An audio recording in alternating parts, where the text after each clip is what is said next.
the definition of a sleeper bout. This is dangerous, the very dangerous Davey Grant versus Lewis. I think he's like the last ninja or something like that, Smolka, but Lewis Smolka, brother, this is a dude who I think does not get nearly the credit he deserves when it comes down to his skill set, his repertoire. This is a former flyweight who moved up to bantamweight. He's 3-3 in the bantamweight division. But when you're a flyweight moving up to bantamweight, kind of 500, struggling a little bit, trying to find your footing, and you're fighting an experienced veteran in the game in Davey Grant, who is 4-5 in the UFC, but he brings it every single fight. This is a dude who had a split decision loss against Adrian Yanez, a unanimous decision loss against Chito Vera, which I thought was a lot closer than people give him credit for. You knocked out Jonathan Martinez, you knocked out Martin Day. I mean, brother, Davey Grant is on a pretty damn good streak in terms of performances. Wins? No. But performance? Yes. So my question to you is that Lewis Smolka, he's the one that's going to be bringing the biggest difference in style from Davey Grant's last 4 or 5 opponents, given that he is wicked on the ground, bro. His submissions, his grappling is legitimate. He has 8 knockouts, 7 submissions, but he got stiffed in his last fight against Vince Morales, brother. Like, that was one where, everything was going, he was flowing, and next thing you know, he's face down, ass up on the canvas. So you get a dangerous test in the dangerous Davey Grant, and you're Lewis Smolka. What is the best path to victory? Do you want to stand and strike with Davey Grant? Like, is that the plan after you just got stiffed in your last fight? Or are you immediately saying, I'm going to Imanari roll and try to dive for your knees? I'm trying to heel hook you and destroy the knees? What is your game plan if you're Lewis Smolka? Man, if I'm Lewis Smolka, I think we're getting Davey Grant to be comfortable on the feet. Think that we're going to do the strike match because Davey Grant's a very nice wrestler, man. He can provide that pressure the entire time. And I think if Lewis Smolka does that same aspect that Adrian Yanez, started off with, where he's striking, we're getting comfortable. We think we're going to make this a Tanny battle, and then he shoots to the ground and starts working his ground game.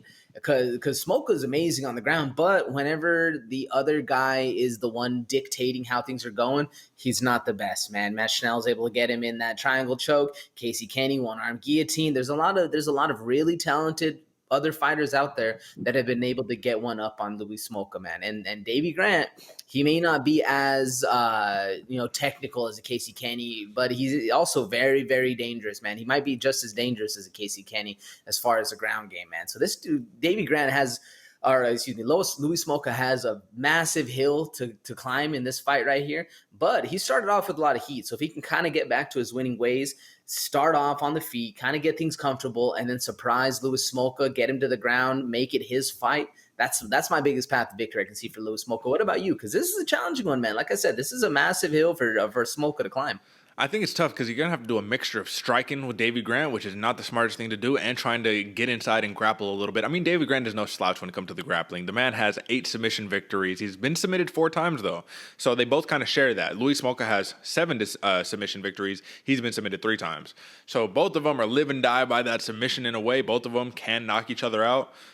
I just think that when it comes down to it, man, Davey Grant is so unorthodox with his striking. Look what he did to Jonathan Martinez. It's just a big winging left hooks and over the top and all. I just think Davey Grant is levels above in the striking and in the power, and Louis Smolka is gonna have to counter strike and see what he can do. Maybe they're going to exact a game plan to be able to get a decision on Davey Grant or find some holes, because let's not forget, Louis Smolka is fighting out of Team Oyama. Guess what? Team Oyama is now home of the new UFC strawweight champion, Carla Esparza. So maybe we're going to get a little bit of hype over there. Either way, I do think the line is correct in terms of the wagering.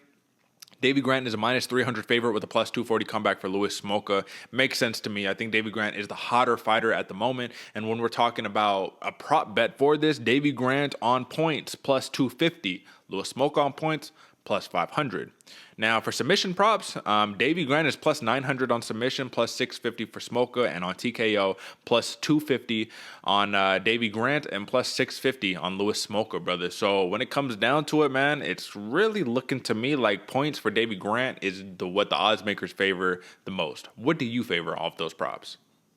Out of all those ones, it'd be that Grant by points too, man. But also that TKO. Would you say plus 200? That TKO. Plus, it's going to be plus 250 for Davey Grant. 250. That's Yeah. not a bad one, man. Because he really does.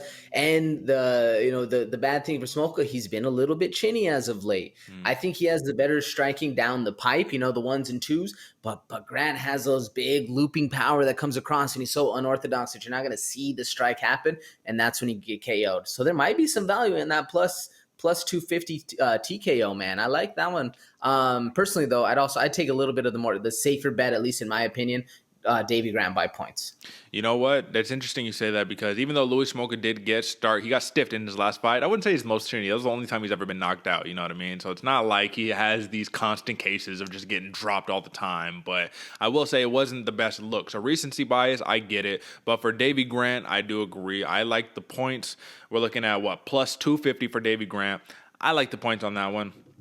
AJ likes the points. The over and under on that one is 2.5 rounds, so it looks like we're taking the over on that one. A lot of overs thus far, a lot of points for the props thus far. However, sometimes that's how these fights can go, man. We can see a crazy knockout or a crazy submission close, but I think these are the type of fights that it's going to lend to some of those drawn out long wars, you know what I mean, which should be fun. So Davey Grant by decision is the pick for the Bloody Water podcast.